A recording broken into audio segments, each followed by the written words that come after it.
The bad news is you might be burnt out even if you don't realize it.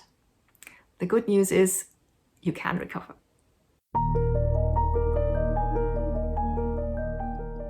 Hello, welcome to this week's Wild Spirits News. I'm Sibylla, and today I'll tell you the cure for burnout.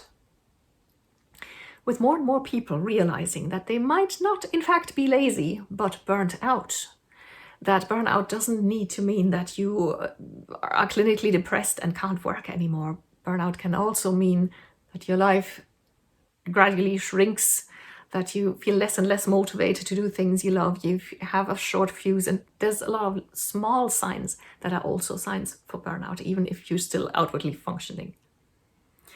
And with more and more people realizing this, the demand for a solution, for a way out, is rising.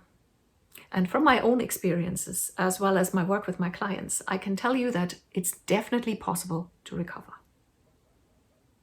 However, what's even more important than recovering is to make sure that burnout is not going to ever happen again. And that's why your mission today is to learn the cure for burnout. Task number 1 is discover how not to cure burnout. Okay, this sounds a little in your face, but sometimes in order to learn something, it's actually beneficial to look at what you shouldn't do first, to make sure that you're very aware of these things, especially in this case, because these are things that are widely recommended. This is the common practice. I have a reason for putting this as task number 1.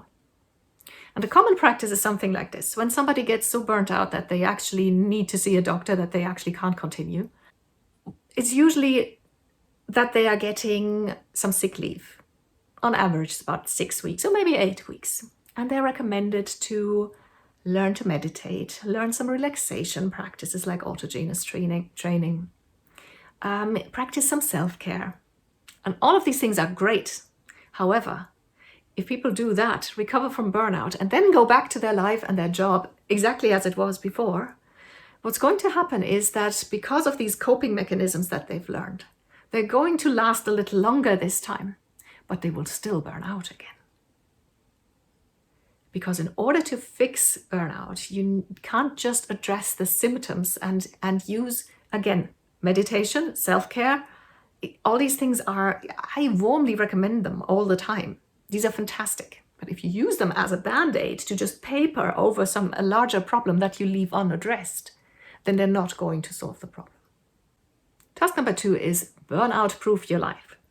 So in order to prevent burnout from ever happening again, you need to make some fundamental changes. As we've just established in task number 1, if you only paper over the cracks and recover and then go back to your old life, you're bound to burn out again.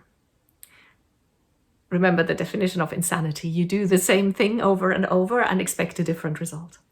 So for things to change, you need to change things, as they say.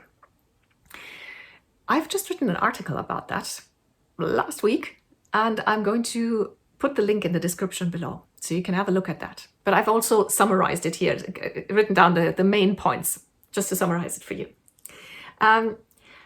Work less, or change jobs to a job where you work less. Work fewer hours if you can at all manage it. Learn to set boundaries and say no. Ask for help from friends or family. Get coaching, get some outside help. Learn to prioritize the things that truly matter to you, the things that matter most, the things that you love. And outsource or get rid of all the rest. Just kick things out of your life. Be ruthless about this.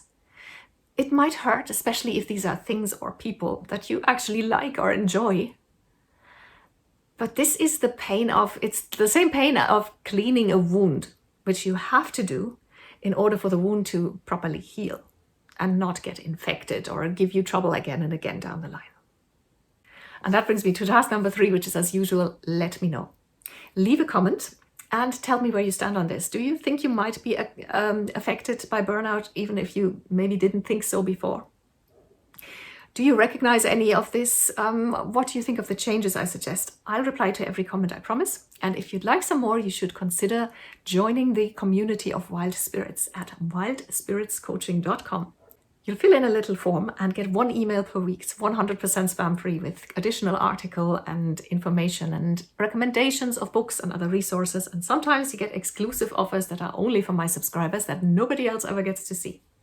So go to wildspiritscoaching.com and sign up, or you can Google Wild Spirits Coaching. That'll get you to the website as well. Thank you for watching.